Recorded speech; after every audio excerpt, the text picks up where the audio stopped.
Fernanda Torres has a dream, one that might surprise many. She doesn't just want to win awards or star in big movies. She wants to be in a James Bond film, but not as the main villain, just as the villain's assistant delivering a single, classic line. "I just want to walk into a scene and say, 'He will be waiting for you in the next room, Mr. Bond.'" She laughs. That would be enough for me, but Fernanda is already living another dream, one that most actors only wish for. She has been nominated for an Oscar for her role in I'm Still Here, a powerful film that has touched audiences around the world. In Brazil, where she's been a beloved actress for years, people are celebrating her success. The film tells the true story of Eunice Paiva, a woman who fought for justice after her husband disappeared during a dark time in Brazil's history. It has received international praise and is even nominated for Best Picture at the Oscars. For Fernanda, this moment is more than just an achievement. It's history repeating itself. Her mother, legendary actress Fernanda Montenegro, was nominated for an Oscar 25 years ago. Now, Fernanda is following in her footsteps, making her country proud. Fernanda Torres still finds it hard to believe how far I'm Still Here has come. The film started as a small Brazilian project, premiering at the Venice Film Festival. Now, it has reached the Academy Awards, where it is competing for one of the biggest honors in cinema. "It feels good," Torres says. "We started in Venice, not knowing what would happen. Then, step by step, we reached the Oscars. When I got nominated, I thought, oh my God, I did what I was supposed to do." For audiences around the world, I'm Still Here is a historical drama. But for Brazilians, it means much more. This film is important, politically and socially, Torres explains. Many generations watched it and felt proud. The dictatorship in Brazil was not just a local event, it was a dark time. But this is not just a story about the past. Even today, people are divided, angry, and afraid. Some think a strong and violent government can fix everything. But we must resist that idea. Fernanda's nomination is a huge moment for Brazil, not just because of the film, but also because of her family's history. Her mother, Fernanda Montenegro, was the first Brazilian actress ever nominated for an Oscar for her role in Central Station, 1999. That film was also directed by Walter Salles, the same filmmaker behind I'm Still Here. There's a patriotic feeling in Brazil, Torres says. It's like the whole country is walking the red carpet with me. And because my mother was nominated before, people feel even more connected to this moment. But the real excitement comes from the film itself. She remembers watching her mother go through the same journey when she was younger. "I remember she was suddenly gone for 6 months. Torres laughs. She would call us sometimes and say, "My darling, I'm in Denver." One memory stands out. Her mother's interview on The Late Show with David Letterman. "I was nervous because English wasn't her first language," Torres says. But then Letterman asked if she lived in Ipanema, and she joked, "Yes, I'm the old lady from Ipanema. I thought, she's amazing." Now, 25 years later, Fernanda is continuing her mother's legacy, proving once again that Brazilian cinema has a place on the world stage. As I'm Still Here gained international attention, Fernanda Torres became more than just a celebrated actress in Brazil.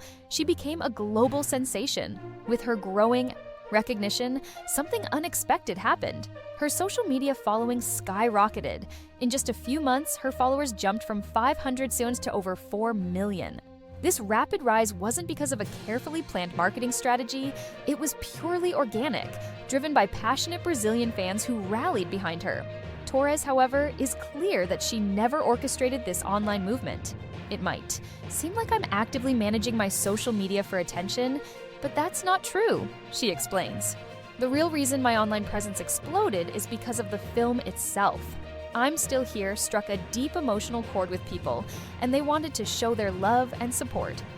Brazil has long been known for its strong online presence, and Torres believes that this cultural trait played a big role in her rising popularity. "Brazilians are passionate internet users," she says.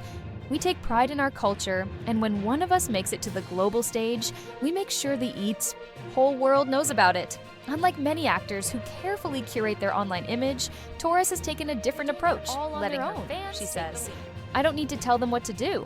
They are ensuring that I'm Still Here gets the recognition it deserves." But with fame also comes intense reactions from fans. While most of the attention has been overwhelmingly positive, Some supporters have become overly aggressive in their enthusiasm.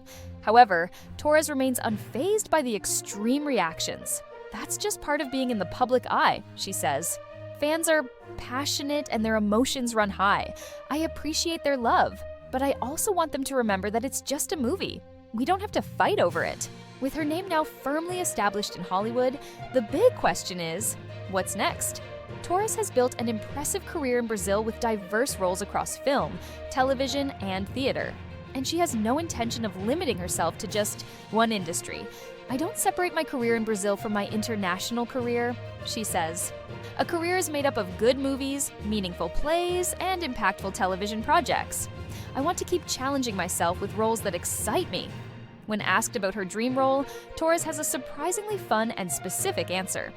"I would love to play the secretary of a James Bond villain," she says with a playful laugh. "Just a short scene where I say, 'He will be waiting for you in the next room, Mr. Bond.' That's all I want." While she jokes about this, given her powerful performance in I'm Still Here, she could just as easily be cast as the main villain in a Bond film. With her commanding screen presence, she would be more than capable of stepping into a larger-than-life antagonist role. "I don't mind playing the villain," she adds. "As long as the role is well-written and interesting, I'm open to it." But beyond Hollywood blockbusters, Torres is also drawn to European art films. "I love the cinema of Europe. It's deep, thought-provoking, and character-driven. Working on an artistic European film would be a dream." She also has a desire to explore action roles, something that would be completely new for her. "An action movie would be fun," she says. "I want to try something different and push my limits." Torres' international success is not just about personal achievement, it's about carrying forward Brazil's cinematic legacy. Her mother, Fernanda Montenegro, was the first Brazilian actress to receive an Oscar nomination, and now Torres is following in her footsteps. "There is a national pride that comes with this," she says. "It's not just about me, it's about Brazil being represented on the world stage." Torres reflects on her mother's Oscar journey in 1999 for Central Station and how it shaped her own experience. "I remember when my mother was nominated, she disappeared for 6 months," she recalls with a laugh. "She would call us from random places saying, 'My darling, I'm in Denver.' It was surreal." Now, decades later, Torres is experiencing a similar whirlwind, except this time, she's the one in the spotlight, with I'm Still Here making waves internationally. It's clear that Brazilian cinema is entering a new era. The film's success has opened doors for more Brazilian stories to be told on a global platform. "This film is a reminder that Brazil has powerful stories to tell," Torres says. And now, the world is listening. She hopes that I'm Still Here will inspire more Brazilian filmmakers to create bold, meaningful stories that reach international audiences.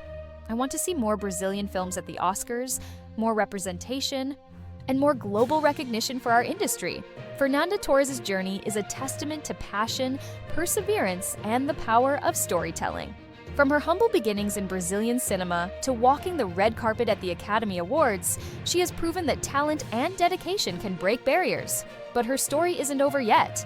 With Hollywood now paying attention, the future looks brighter than ever for Torres.